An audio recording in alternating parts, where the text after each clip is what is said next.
예수님 당시에 로마 제국의 문화는 종의 문화라고 할 수 있을 정도로 로마 사회에서는요, 5천만 명이 넘는 그런 노예들을 부렸다고 합니다. 정복한 식민지에서 잡아온 수많은 노예들의 그런 노동력으로 사회를 유지시키고 있었던 것이죠. 자, 그러나 그러한 노예들은요, 공로를 인정받지 못하고요, 로마 사회에서 극도로 천시되고 있었습니다. 자, 그런데 이 로마 사회에 기독교의 복음이 전파됩니다. 그러면서 이 종에 대한 개념이 변하기 시작했습니다. 종을 뜻하는 말로 여러 가지 말이 있는데 헬라어로 둘로스라는 단어가 있습니다. 자, 이 단어는요, 자유가 박탈된, 개인의 자유가 완전히 무시된 그런 종을 나타내는 뜻으로 쓰이는 말입니다.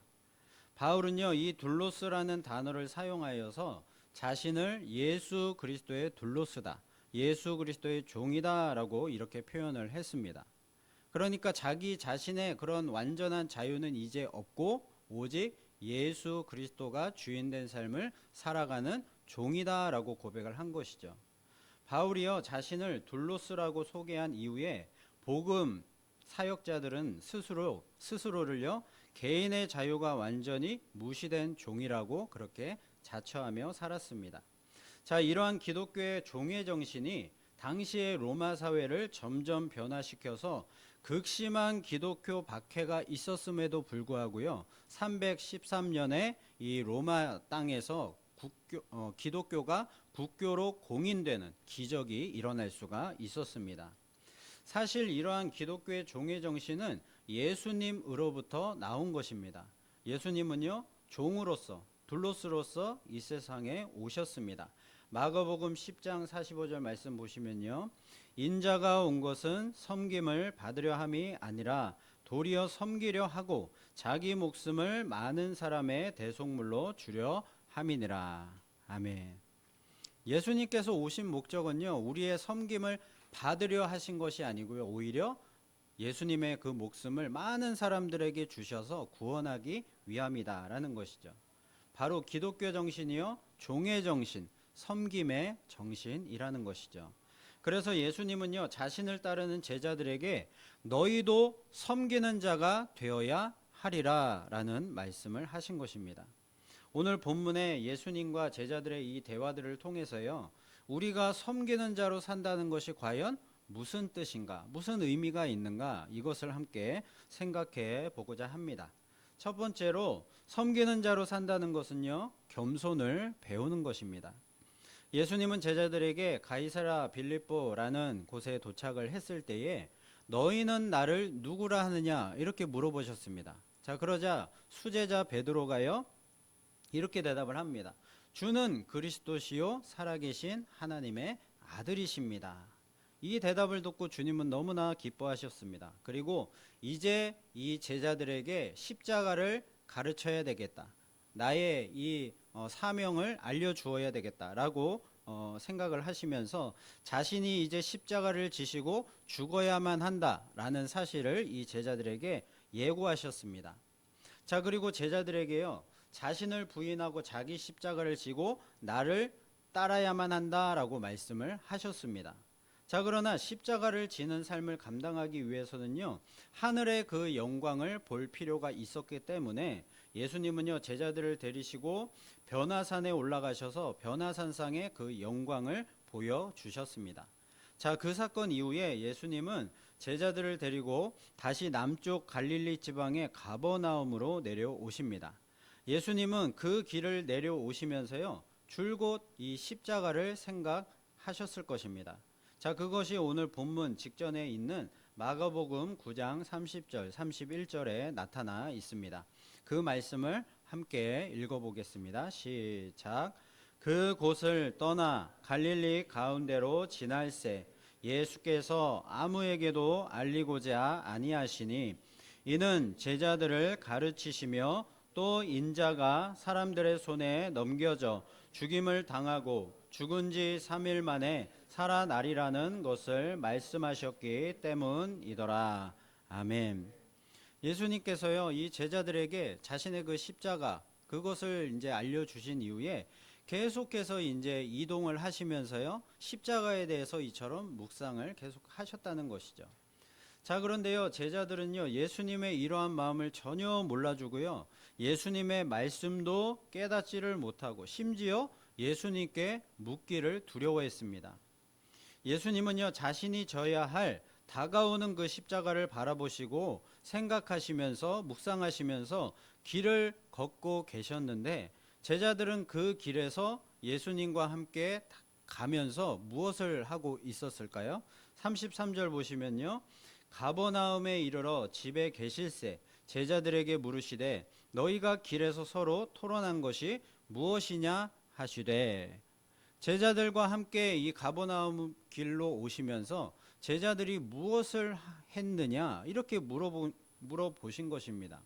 예수님이 몰라서 물어보신 것이 아니라 이 제자들에게 가르치시기 위해서 의도를 가지고 물어보셨던 것이죠. 그래서 34절에 이들이 어떻게 대답을 합니까? 그들이 잠잠하니 이는 길에서 서로 누가 크냐 하고 쟁론하였습니다. 예수님의 이 질문에 대해서 아무도 대답을 하지 못했습니다. 왜냐하면 서로 누가 크냐 싸웠기 때문입니다. 이것이 분명히 잘못한 일이라는 것을 알았기 때문에 예수님의 질문에 아무도 대답을 하지 못했던 것이죠. 정말로 한심하게도요, 이 제자들은 예수님이 십자가를 생각하고 계실 그때에 서로 누가 크냐, 서로 누가 뛰어나냐, 이것을 가지고 말싸움을 하고 있었다는 것입니다. 왜 제자들 사이에서 이런 말싸움을 하게 된 것인가를 생각해 보면요, 아마도 변화산 사건 때문이었을 것이다 라고 생각을 합니다. 예수님은요, 변화산에 제자들 모두 다 데리고 가신 것이 아니고요, 베드로와 야고보, 요한 이 세 제자만 데리고 올라가셨습니다. 자, 그곳에서 주님은 변화되시면서 그때 양쪽 옆에 모세와 엘리야가 나타났고요, 모세와 엘리야와 함께 그렇게 대화하는 그 영광스러운 모습, 그 광경이 그 가운데 펼쳐졌던 것이죠. 자, 이것을 두고 나머지 9 제자는요, 변화산에 올라갔던 이 세 제자를 시기하면서 예수님이 왕이 되시면 그때는 과연 누가 이 모세와 엘리야처럼 누가 오른편에 있을 것이며 누가 왼편에 있을 것이냐, 그렇게 서로 자신의 의로움을 주장하면서 말다툼을 벌였을 것입니다. 여러분, 지금 이 시대에 가장 강력한 유혹이 뭐라고 생각을 하십니까? 돈입니까? 아니면 어떤 건강입니까? 아니면 우리에게 있는 명예입니까? 아마도 권력이라고 생각을 합니다. 지금이요, 미국이 가장 강력한 그 권력을 가지고 전 세계에서 그 권력을 가지고 지금 전 세계를 움직이려고, 자신의 뜻대로 움직이려고 그렇게 행사를 하고 있습니다. 그래서 전쟁이 일어났을 때 이래라 저래라 목소리를 내고 있고요. 또한 지금은요, 자국의 그런 이익만을 위해서 관세율을 올리고 있는 것이죠. 힘이 그렇게 있으니까요, 그렇게 해도 다른 나라에서 아무 소리 못하는 것입니다. 제자들은요, 지금 온통 그런 권력욕으로 가득 차 있습니다. 처음 예수님을 따를 때에는요, 순수한 마음을 가지고 예수님을 따라 나섰는데 점차 예수님의 이 대단한 능력을 경험하고 예수님이 행하시는 그 기적들을 보면서, 아, 예수님이라면 이 이스라엘을 로마의 압제로부터 구원하실 왕이 되실 수 있겠구나, 다윗 왕궁의 그 옛날의 영광을 재현하실 그런 왕이 되실 수 있겠구나라는 생각을 가졌던 것입니다. 그래서 이렇게 권력욕으로 가득 찬 그 마음에 예수님의 말씀은 하나도 들어오지를 않고요, 변화산상에 올라가서 영광을 체험했던 그 세 제자들이 내려와서 그 무용담을 얘기하면서 폼을 잡고 있으니까요, 그 모습이 꼴보기 싫어서 서로 자신이 모세와 엘리야의 그 자리를 차지하겠다라고 다투고 있었던 것입니다. 제자들은요, 아직도 내가 너보다는 낫다 라는 그런 생각을 버리지 못하고요, 예수님이 삶으로 가르쳐 주신 그 겸손을 배우지 못했던 것입니다. 바울은요, 빌립보서 2장 5절부터 8절 말씀에 이렇게 말을 했습니다. 함께 읽어보도록 하겠습니다. 시작. 너희 안에 이 마음을 품으라. 곧 그리스도 예수의 마음이니 그는 근본 하나님의 본체시나 하나님과 동등됨을 취할 것으로 여기지 아니하시고 오히려 자기를 비워 종의 형체를 가지사 사람들과 같이 되셨고 사람의 모양으로 나타나사 자기를 낮추시고 죽기까지 복종하셨으니 곧 십자가에 죽으심이라. 아멘. 바울은요, 예수 그리스도의 그 종의 정신, 섬김의 정신, 지극히 낮아지시는 우리의 주인이시고 하나님이셨음에도 불구하고 우리를 섬기기 위해서 이 땅에 오셔서 종으로서, 우리의 종으로서 섬기신 그 섬김의 자세를 우리에게 배우라라고 말을 하고 있는 것입니다. 여러분, 우리는 예수님의 이 겸손하심 때문에, 섬김의 정신 때문에 우리의 죄를 용서받고 구원을 얻을 길이 열리게 된 것입니다. 우리는요, 예수 그리스도를 따르고 닮아가야 하는 제자입니다. 우리의 모든 개인적인 자유는요, 십자가에 못 박아 버린 예수님의 둘로스인 것이죠. 우리가 겸손함을 배워서 진정한 예수님의 둘로스가 될 때에 성령님이 우리를 지배할 수가 있습니다. 저와 여러분 모두 예수님의 겸손함을 잘 배워서요, 예수님의 그 둘로스답게 섬기는 자로서 성령 충만의 삶을 사시기를 예수님의 이름으로 축복을 드립니다. 그리고 두 번째로 섬기는 자로 산다는 것은요, 욕심을 버리는 것입니다. 35절 보시면요, 예수께서 앉으사 12제자를 불러서 이르시되 누구든지 첫째가 되고자 하면 뭇사람의 끝이 되며 뭇사람을 섬기는 자가 되어야 하리라 하시고, 예수님은요, 제자들의 그 교만과 다툼을 아시고요, 너희들이 진정으로 높아지기를 원한다면 겸손을 배워서 오히려 섬기는 자가 되어야 한다라고 가르치셨습니다.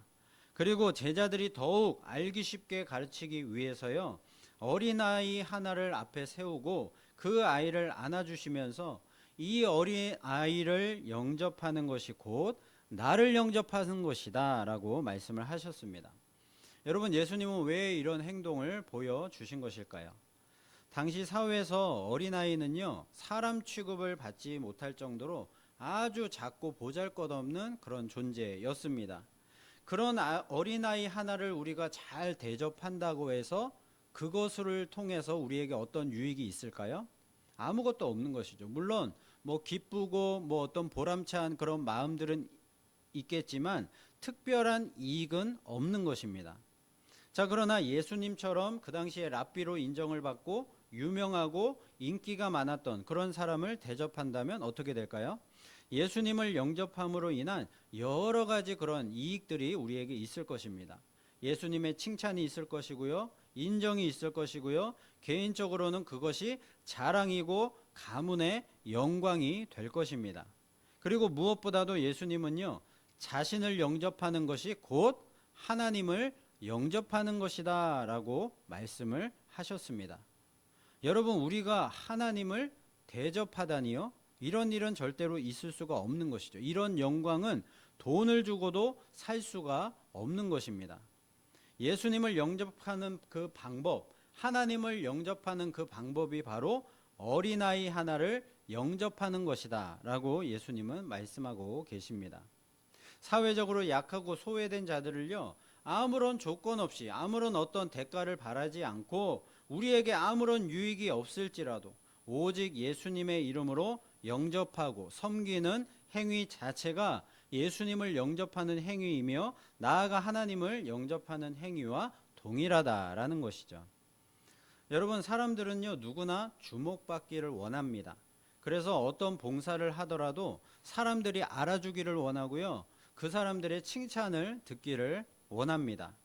어떤 교회에서 교회 이 봉사에 잘 참여하지 않는 그런 남자 성도들을 이제 숨어 있는 그런 성도들을 수면으로 이끌어내어서 함께 교제도 하고 함께 이렇게 좀 신앙생활 적응도 잘할 수 있도록 하기 위해서 누구나 1인 1사역은 필수적으로 해야 된다라는 방침을 정하고요, 그것을 이제 광고를 하고 신청을 받았습니다. 자, 그런데 결과가 놀라웠습니다. 예배 안내 봉사에는 70% 이상의 그런 성도들이 몰렸고요. 주차 봉사, 청소 봉사 이런 봉사에는요 거의 지원자가 없었습니다. 여러분 이런 현상은요 뭐 그 교회뿐만이 아니고 지금 모든 전반적인 교회에 일반적으로 일어나는 그런 현상들입니다. 주차 봉사와 청소 봉사 같은 그런 자리에는 왜 지원자가 거의 없는 것일까요? 그런 봉사하면요 아무도 알아주지 않기 때문입니다. 오히려 성도들로부터 욕먹지 않으면 다행인 것이죠. 잘해도 별로 티가 나지 않고요. 조금 못하면 금방 욕먹게 되는 그런 자리니까요. 교회에서조차도 그런 자리에 사람들이 봉사를 하기를 싫어하는 것입니다. 여러분 아무도 알아주지 않는 그런 자리에서 주님의 둘로스가 되어서 사람들을 영접해야만 예수님을 영접하는 자가 되는 것이고요. 하나님을 영접하는 자가 되는 것이다 라고 예수님은 분명히 말씀하신 것입니다. 여러분 욕심의 한 종류인 탐심은요 곧 우상숭배라고 했습니다. 우리의 섬김과 봉사 가운데 욕심이 들어가고 자꾸만 탐심이 들어가면요 그것은 우상숭배가 될 수 있다는 것입니다. 여러분 모든 욕심과 탐심을 버리시기 바랍니다. 나에게 아무런 유익이 없을지라도 오히려 그것을 통해서 그 일을 통해서 내가 욕을 먹게 되고 내 건강을 해치고 어떠한 유익들이 없을지라도 그런 자리에서 섬기고 봉사해 보십시오. 봉사하다가 예수님처럼 침뱉음을 당하고 모든 모욕까지 견뎌보시기를 바랍니다. 그리할 때에 우리 안에 있는 모든 욕심과 탐심들을 버릴 수 있게 될 것입니다. 이러한 신앙의 훈련을 통해서 주님의 둘로스답게 섬기는 자로 살아갈 수 있기를 예수님의 이름으로 축복을 드립니다. 그리고 마지막 세 번째로 섬기는 자로 산다는 것은 사랑으로 하나가 되는 것입니다. 38절 말씀 함께 읽어보도록 하겠습니다. 시작. 요한이 예수께 여짜오되 선생님 우리를 따르지 않는 어떤 자가 주의 이름으로 귀신을 내쫓는 것을 우리가 보고 우리를 따르지 아니하므로 금하였나이다. 아멘. 지금 요한이 말하고 있는 요점은요 어떤 사람이 예수 이름으로 귀신을 쫓아냈는데 그 사람이 우리 편이 되지 않겠다, 나를 따라오지 않겠다라고 해서 그 일을 이제는 하지 말아라, 예수 이름으로 그런 어떤 병 고치는 귀신 내쫓는 그런 사역들을 일들을 하지 말아라 라고 그렇게 경고를 했습니다 라는 것입니다. 자 그러자 예수님은요 아주 뜻밖의 대답을 하십니다. 39절 40절 말씀 함께 읽어보겠습니다. 시작. 예수께서 이르시되 금하지 말라. 내 이름을 의탁하여 능한 일을 행하고 즉시로 나를 비방할 자가 없느니라. 우리를 반대하지 않는 자는 우리를 위하는 자니라. 아멘. 여러분 요한은요 예수님의 칭찬을 들을 줄 알고 이런 얘기를 한 것인데요, 예수님은요 반응이 완전히 반대였습니다. 그냥 놔둬라, 그 사람도 결국은 우리를 반대하지 않으니까 우리 편이다 라고 말씀을 하신 것입니다. 여러분 우리는요 믿는 사람들끼리 자꾸만 편가르기를 합니다. 네 편, 내 편이 따로 있고 그리고 네 교회, 내 교회가 따로 있다는 것이죠. 사실 전 세계에서 예수 그리스도를 믿는 모든 사람들은 예수 그리스도의 한 몸된 교회의 지체들입니다. 그리스도가 머리 되시는 한 몸의 다 지체들이라는 것이죠. 지체들끼리 서로 네 편, 내 편 따지게 되고요. 그렇게 갈라서게 되면, 편을 가르면 이 몸이라는 것이 어떻게 바로 설 수가 있겠습니까?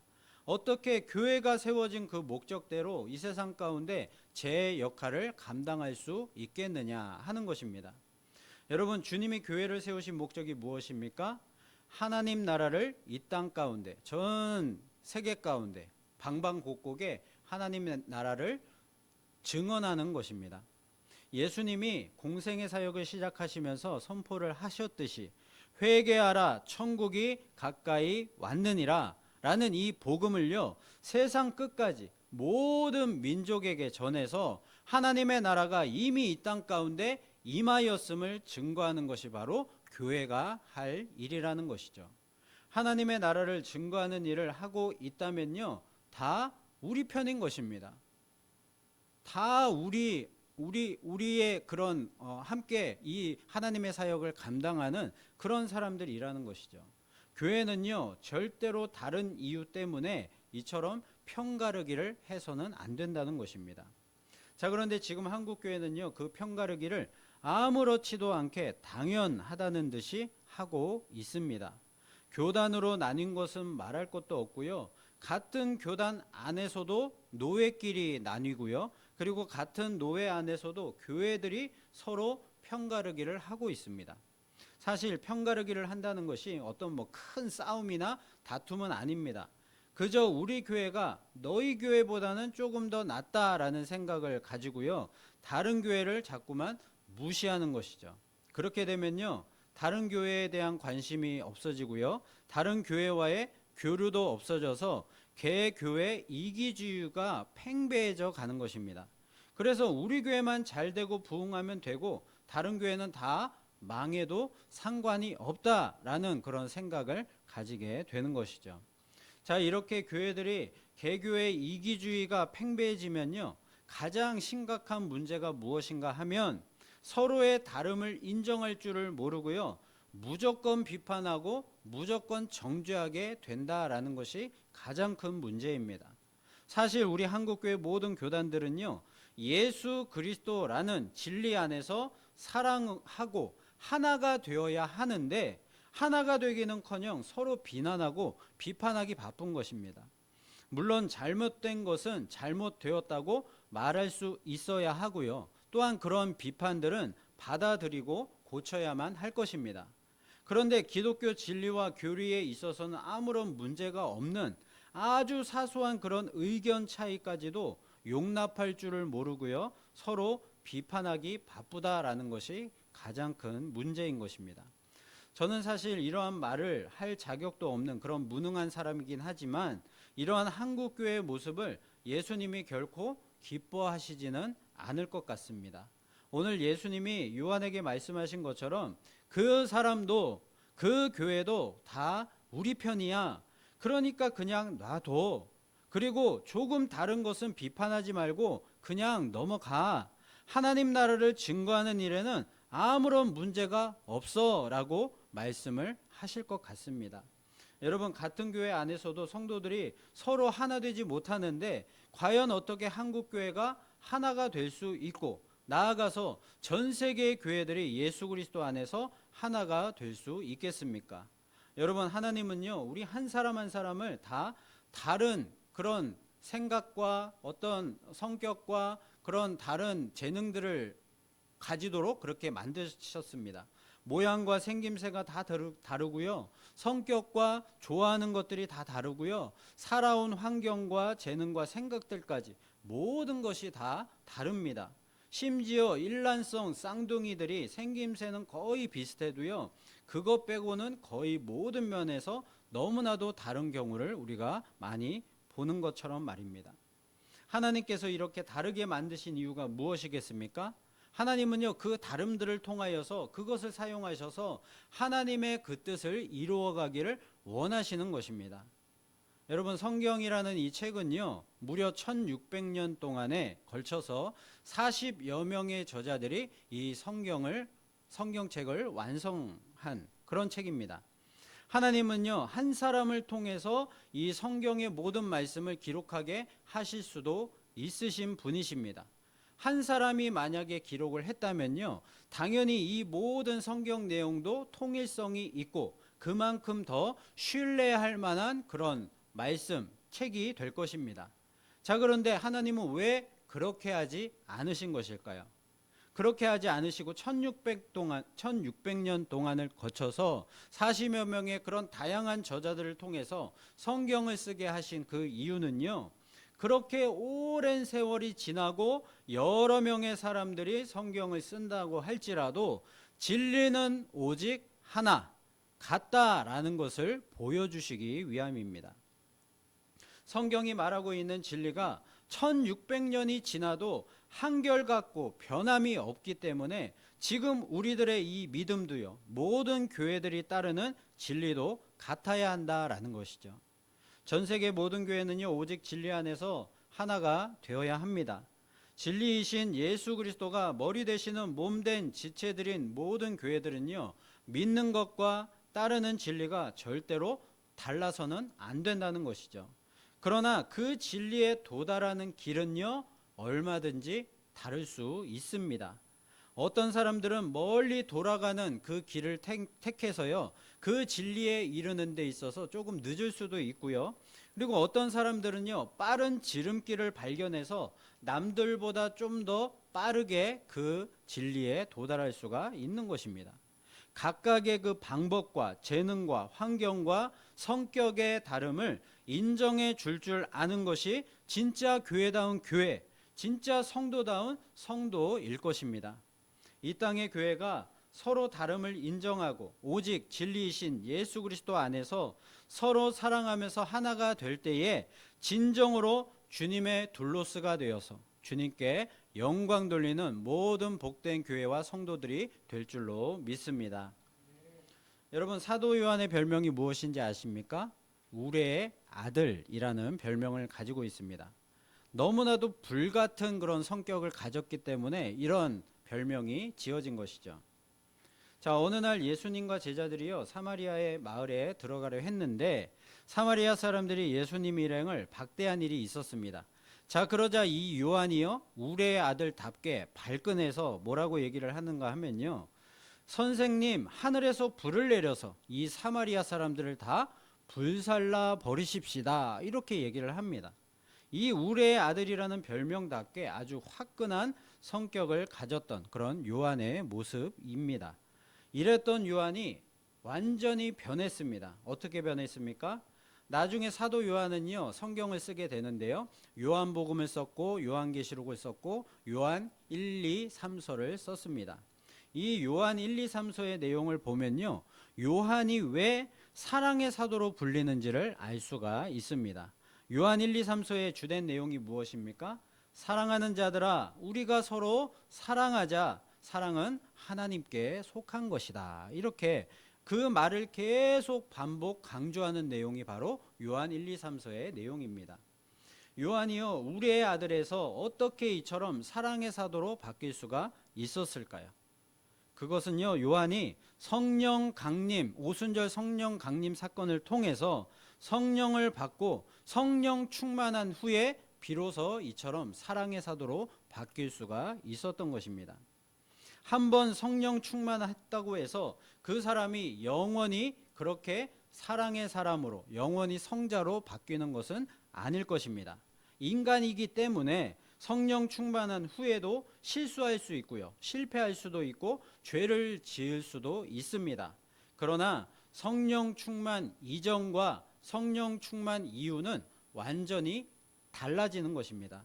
복음서에서의 베드로, 야고보, 요한의 모습과요, 그리고 사도행전에서의 베드로, 야고보, 요한의 모습이 완전히 다르다는 것을 우리는 분명히 잘 알고 있습니다. 그러므로 우리들도요, 이제 예전과는 다른 모습으로, 좀 더 나은 모습으로 예수 그리스도의 둘로스답게 섬기는 자로 살기 위해서는요, 무엇이 필요합니까? 바로 성령 충만을 받아야만 한다는 것이죠. 여러분, 아무런 간절함이나 깨달음도 없이 입술로만 성령 충만을 구한다는 것은요, 아무런 소용이 없습니다. 내가 성령 충만해야 하는 확실한 이유를 가지고 하나님 앞에 간절히 구해야 합니다. 저 같은 경우는요, 성령 충만해야 하는 이유가 명확하게 분명하게 있습니다. 성령 충만하지 않으면요, 도저히 이 목회를 감당할 수가 없기 때문입니다. 예배인도, 기도하는 것, 그리고 말씀 준비하는 것, 설교하는 것, 이 모든 것들은요, 성령 충만하지 않으면 감당할 수가 없기 때문에 저는 날마다 성령 충만을 구하고 있습니다. 여러분도 저를 위해서, 부족한 저를 위해서요, 기도해 주시고요, 여러분의 성령 충만을 위해서도 확실한 그 이유를 찾으시고 간절히 구하시기를 바랍니다. 그러면 후히 주시고 꾸짖지 아니하시는 우리 하나님 아버지께서 반드시 성령을 충만하게 채워 주실 줄로 믿습니다. 우리가 성령 충만의 확실한 이유를 찾고 간절히 성령 충만을 구하면 성령이 나에게 오시고요. 성령이 나를 붙잡아 주시고 참된 겸손을 배우게 하시고 욕심과 탐심을 버리게 하시고 사랑으로 하나 되게 하셔서 섬김의 사람으로 둘로스로 우리는 변화될 줄로 믿습니다. 저와 여러분 모두 앞으로의 남은 인생의 모든 시간 가운데 성령 충만을 간절히 구하고 날마다 성령 충만하여서 우리 주님만을 잘 섬기는 예수님의 둘로스로서 살아갈 수 있기를 예수 그리스도의 이름으로 축원을 드립니다.